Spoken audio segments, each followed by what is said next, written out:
Amis créatifs, bonjour et bienvenue dans ce nouveau haul. Aujourd'hui je voulais vous présenter les derniers achats que j'ai réalisés sur deux boutiques différentes. Donc il s'agit de filaluminium.com et de La Fourmi Créative.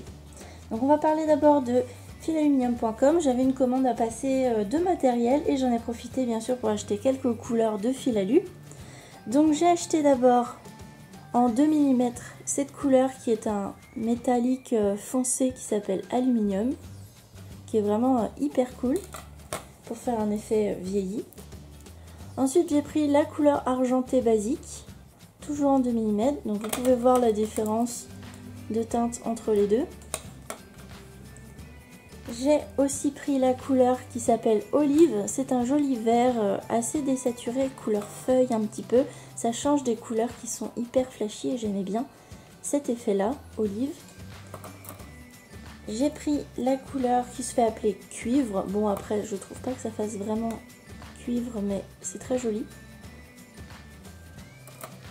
J'ai pris une couleur qui s'appelait pétrole il me semble, pétrole ou turquoise, oui je crois que c'est ça. Et c'est un joli bleu assez profond.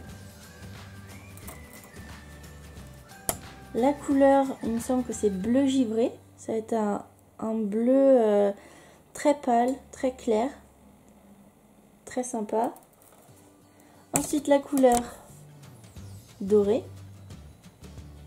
un classique, et un autre classique, la couleur marron. Voilà, donc des couleurs assez, on va dire, passe-partout qui vont s'utiliser assez facilement. Et je les ai toutes prises en 2 mètres, puisque je voulais pas acheter des grandes quantités, vu que j'en utilise peu, donc j'ai tout acheté en 2 mètres. Et j'ai acheté en fil de 1 mm la couleur cuivre, que j'aimais vraiment bien cette couleur là. Pareil pour l'aluminium, le métallique un peu argenté foncé, très sympa. À nouveau le turquoise. Et le dernier c'est cette couleur rouge qui est hyper belle, qui s'appelle Sandbuff. Et ça fait un bordeaux très sympa. Et là pareil, toujours j'ai pris en 2 mètres pour pas avoir trop de quantité, je trouvais ça largement suffisant. En termes de fil, j'ai aussi acheté du fil câblé. Donc j'ai pris un petit rouleau comme ça de fil câblé très très fin. Et j'ai pris aussi la bobine de fil câblé qui va être beaucoup plus épais. Et ce fil là est quand même très rigide et c'est très sympa pour faire du montage de bijoux. Quand on ne veut pas forcément faire quelque chose de très souple en daim, en ruban, en chaîne. Donc ça va être très sympa pour la création de bijoux.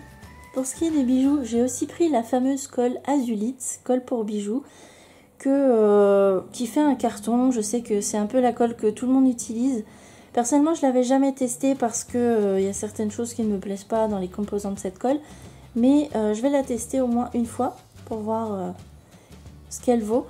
Après c'est vraiment pour la curiosité parce que je pense que je resterai sur ma colle qui est moins, on va dire, chimique, moins toxique.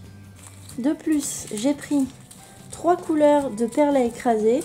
Donc ce sont les perles qui vont servir à fermer par exemple les cordons câblés. Donc j'ai pris 500 de chaque, que ce soit argenté, bronze ou cuivre. Et ça c'est vraiment pratique. Et ça a fait un effet, c'est assez discret quand on fait un montage. J'ai aussi acheté 10 de ces petits tubes métalliques pour le montage. C'est un peu des apprêts, voilà, pour décorer un peu le montage. J'en cherchais depuis longtemps en fait et j'en trouvais rarement et dans les bonnes dimensions. Et là j'ai réussi à les trouver. Vous voyez, le diamètre est quand même assez important. C'est sympa pour passer par exemple la bune à cordes. Et elles sont vraiment sympas. Et pour terminer, je vais parler outils puisque c'est quasiment que pour ça que j'avais fait la commande. J'avais besoin de certains outils comme celui-ci. C'est en fait la flush cutter, c'est la pince à couper de précision. Puisqu'en fait, je ne sais pas si vous savez, puisque si vous utilisez une pince coupante classique, quand vous coupez du fil aluminium en particulier, vous avez un bord qui va être tranchant, qui va être pointu et qui peut être blessant. Donc j'avais besoin de cette pince là qui va faire une coupe complètement droite sur le fil aluminium. Et comme ça fait une bordure très nette et sans défaut. Voilà, donc ça c'est la flush cutter. Et enfin, ce pourquoi j'ai vraiment fait la commande, quelque chose que je voulais depuis très longtemps. il s'agit de cet outil-là ainsi que de cet outil-là. Alors, il s'agit donc d'une base à marteler. Donc c'est quelque chose de très lourd qui va permettre de placer le métal dessus et de pouvoir le marteler. Et tout simplement, ça c'est le marteau en nylon. Et on va pouvoir placer le fil aluminium dessus et donner des à-coups. Et ça va marteler l'aluminium et lui donner des effets assez sympas. Et c'est quelque chose que je faisais avec les matériaux du bord dans mon atelier. Et ça rendait pas aussi bien que je voulais. Donc maintenant j'ai le vrai matériel pour faire ça. Et ça va être vraiment chouette. On va parler maintenant de la seconde boutique, donc la fourmi créative, sur laquelle j'ai commandé exprès pour 2 articles en particulier, puisque j'avais besoin d'un nouveau tapis pour ma silhouette caméo. Donc je me suis acheté le cutting mat, donc tapis de découpe de base, qui permet donc de diriger le papier dans la machine. Le mien étant vraiment abîmé et ne collant quasiment plus, et ça devient compliqué. Donc j'ai acheté ce tapis de découpe-ci. Et parce que j'en avais envie, mais pas forcément besoin, j'ai craqué sur le second tapis de silhouette qui va vraiment être hyper pratique. Il s'agit du Pixscan. Donc c'est un tapis avec sur les bords des repères. Voilà, et ça va permettre en fait de prendre une photo, de l'envoyer sur la découpe, sur la machine, et ça va découper autour de, par exemple, si vous avez un élément décoré sur une carte, et bien ça va la découper toute seule autour. Donc ça c'est les 2 articles pour lesquels j'ai vraiment commandé sur la fourmi. J'ai ensuite acheté quelques feuilles en 30-30 de scrap. Là c'était vraiment juste pour le craquage, parce que je ne sais pas encore ce que je vais en faire, mais elles étaient très jolies. Il s'agit de celle-ci. Donc bon, l'ambiance tropicale très à la mode en ce moment, avec au dos un effet bois et des fleurs tropicales. Et c'est vraiment un très joli papier d'ambiance. Donc ça vient des ateliers de Karine. Et c'est la collection Jungle Story, Rendez-vous au soleil.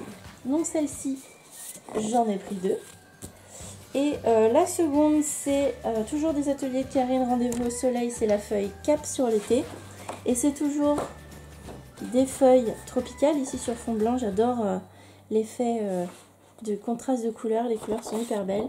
Et au dos, c'est des petits motifs un peu géométriques comme ça. Alors moi, ce qui m'intéresse vraiment, c'est les feuilles. Hein. Elles sont hyper belles, je trouve. Et pareil, là, j'en ai pris 2. J'ai aussi acheté 2 pochoirs, puisque je suis un peu dans la collection des pochoirs en plastique pour notamment la création de bijoux, tout ce qui est polymère, je m'en sers pas mal.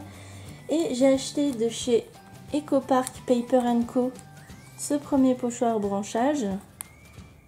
Donc je ne sais pas s'il a un nom, voilà, Branches Stencil, qui a vraiment un motif très sympa. C'est la collection d'automne, donc il y a pas mal de choses sur ce thème-là. Et le second, c'est le pochoir ananas, donc qui s'appelle Pineapple Stencil, tout simplement. Et je trouvais le motif assez détaillé, assez sympa. Je sais que c'est très tendance en ce moment. J'avais dit que je ne plongerais pas dans cette tendance. Mais quand on a une idée en tête et qu'il nous faut quelque chose, et ben voilà, ce ne sera pas perdu. Et je le trouve très joli. Le motif est vraiment bien détaillé. Ça permet de jolies choses. Et là, franchement, cette marque de pochoir, je vous la recommande pas mal. Les EcoPark Paper & Co. Parce que j'en ai pas mal de cette marque. Et vraiment, ils sont très bien. Ils sont assez solides et ils sont bien détaillés. Et pour terminer ce haul, j'ai également acheté des perforatrices au motif très simple, puisque j'ai acheté les Artemio rondes. J'en avais déjà une qui faisait 3,5 cm et je trouvais que j'étais un peu restreinte puisque le format était un peu grand. Donc j'ai pris la 1,5 inch qui est un petit peu plus petite. Voilà. J'ai pris celle-ci qui est de format un peu plus petit encore, mais par contre celle-ci c'est là pour feuille de mousse de la collection Eva. Donc c'est un format encore plus petit d'environ, je sais pas, je dirais 2 cm à peu près. Et la dernière, j'ai pris la toute petite perforatrice de chez Artemio. Donc là c'est à peu près 9 mm il me semble de diamètre. Comme ça j'ai 4 tailles différentes de cercles et ça me permet de varier et de faire pas mal de choses différentes. Et voilà, on a fait le tour de ces deux commandes chez ces deux sites. Donc vraiment, c'est des boutiques qui sont très sérieuses, donc que je recommande sans souci. Hein. Filaluminium.com et La Fourmi Créative sont des références quand même. Et les prix sont, on va dire, corrects pour ce qu'on y trouve. En plus, c'est assez rapide à arriver. Donc, je suis très contente de ces achats et je m'en vais tout de suite créer parce que j'ai vraiment très envie de tester pas mal de ces choses. Sur ce, j'espère que ça vous a plu. Comme d'habitude, n'hésitez pas à me dire en commentaire, par exemple, ce que vous aimeriez vous acheter ou ce que vous avez acheté récemment sur ces sites. De laisser votre petit pouce parce que vous êtes les meilleurs et j'aime quand vous me donnez votre avis. Vous abonner si ce n'est pas encore fait, pourquoi pas. Et je vous dis à très bientôt. Bisous bisous, ciao.